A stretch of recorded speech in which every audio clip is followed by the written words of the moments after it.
Welcome to DPPD classes. So बच्चों, आज की वीडियो में हम लोग करने वाले हैं क्लास 10 मैथ्स और मैथ्स में करने वाले हैं बच्चों एक्सरसाइज 9.1 का question number 13।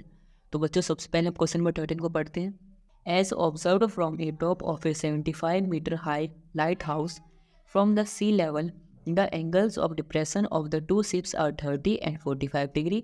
If one ship exactly behind the other on the same side of the lighthouse, while the distance between the two ships। सो बच्चों देखो, इसमें क्या बोला गया है। आपने कभी लाइट हाउस देखा है?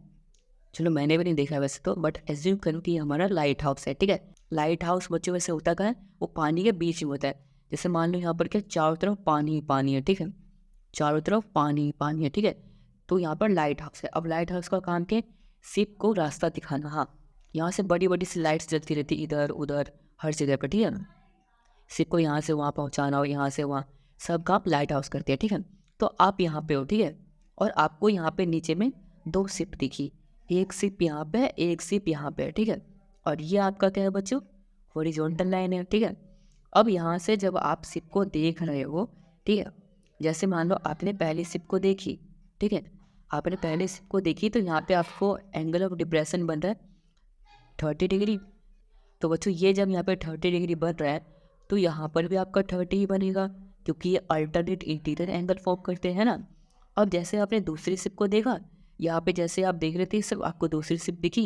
ठीक है, तो उसका जो आपको दिख रहा था एंगल ऑफ डिप्रेशन, वो दिख रहा था आपको यहाँ पे 45 डिग्री का।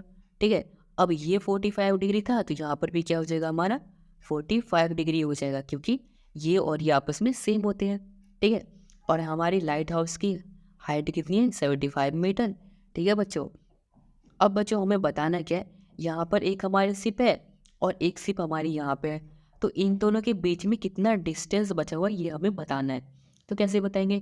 बहुत ही सिंपल है, चलो करते हैं इस क्वेश्चन को। सबसे पहले इसका नाम ए बी सी और डी इस तरीके से रख लेते हैं। अब इस क्वेश्चन को सॉल्व करते हैं। तो सॉल्यूशन में बच्चों सबसे पहले हम क्या लिखेंगे? हम ट्रायंगल लेंगे। ठीक है, बट उससे पहले जो जो हमने यहाँ पर लेट किया है वो लिख लेते हैं। ठीक है, तो लिखता हूँ मैं, let A B is the lighthouse. A B is the lighthouse. A B क्या है बच्चों? हमारा लाइट हाउस है। उसके बाद सी एंड डी क्या है? यहाँ पर सी और डी क्या है? शिप्स है। ठीक है, यहाँ पे लिखेंगे and C and D are the ships. तो सी एंड डी के बच्चों यहाँ पर शिप्स हैं। ठीक है, तो अब हम लेंगे ट्रायंगल। ट्रायंगल लेंगे ए बी सी सबसे पहले। तो यहाँ पर बच्चों में लिखता हूँ इन ट्रायंगल ए बी सी। अब ए बी सी ट्रायंगल में देखो, यहाँ पर परपेंडिकुलर है, ये बेस है, तो परपेंडिकुलर अपॉन बेस क्या होता है? 10 होता है ना। और 45 डिग्री है, 10 45 यूज हो जाएगा। सो यहाँ पर लिखेंगे बच्चों 10 45 डिग्री इक्वल टू में ए बी अपॉन में बी सी। ए बी क्या है? 75, बी सी क्या है? B C. सो यहाँ पर आप क्या लिख देंगे? 75 अपॉन में बी सी। और 10 45 डिग्री की वैल्यू क्या होती है बच्चों? देखो 10 ही है और 45 ये है, यानी कि 1। सो 10 45 1 इक्वल टू में 75 अपॉन में बी सी आ जाएगा। यहाँ से क्रॉस मल्टीप्लाई कर देंगे तो हमारी बी सी की वैल्यू कितनी आ जाएगी बच्चों? वो आ जाएगी 75 मीटर। यानी कि ये जो हमारी बी सी है, ये वाली चीज़, ये कितनी है? 75 मीटर है। यानी कि ये भी 75, ये भी 75।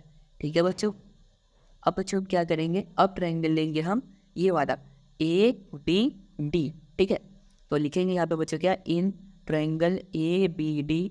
सो ए बी डी ट्रायंगल में देखो बच्चों, यहाँ पे ए बी अपॉन में बी डी आ जाएगा, परपेंडिकुलर अपॉन में बेस। ठीक है, सो ए बी अपॉन में बी डी आ जाएगा, और ये किसके बराबर होगा? tan 30 के।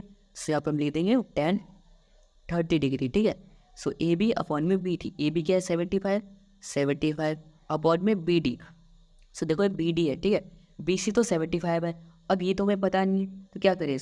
इसको हम सी डी लेट कर लेते हैं। ठीक है, सो यहाँ पर क्या आ जाएगा? 75 प्लस में सी डी।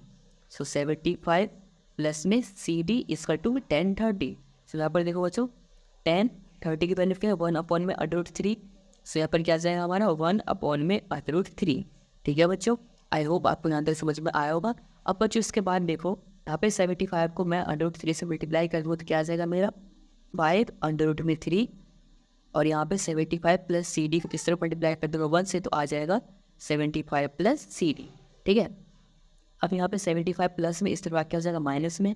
सो 75 अंडर 3 माइनस में 75 इक्वल टू में सी डी आ जाएगा। ठीक है बच्चों, अब यहाँ पर भी 75 है, यहाँ पर भी 75 है, दोनों में से क्या करेंगे 75 को कॉमन ले लेंगे।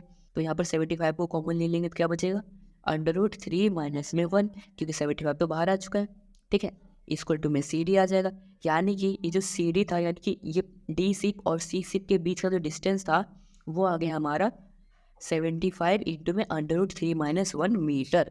ठीक है बच्चों, ये आ चुका है हमारा इन दोनों सिप्स के बीच का डिस्टेंस। ठीक है बच्चों, तो यहाँ पर हम बच्चों लिख भी सकते हैं the distance between the ships. Ships के बीच का डिस्टेंस क्या था, वो था हमारा बच्चों 75 इंटू में अंडर रूट 3 माइनस 1 मीटर। ठीक है बच्चों, आई होप बच्चों आपको एक्सरसाइज 9.1 का क्वेश्चन नंबर 13 आया होगा अच्छे से समझ में। अगर आया है समझ तो इस वीडियो को लाइक कर देना, चैनल को सब्सक्राइब कर देना और इस वीडियो को अपने दोस्तों के साथ भी जरूर शेयर कर देना। And thanks for watching this video.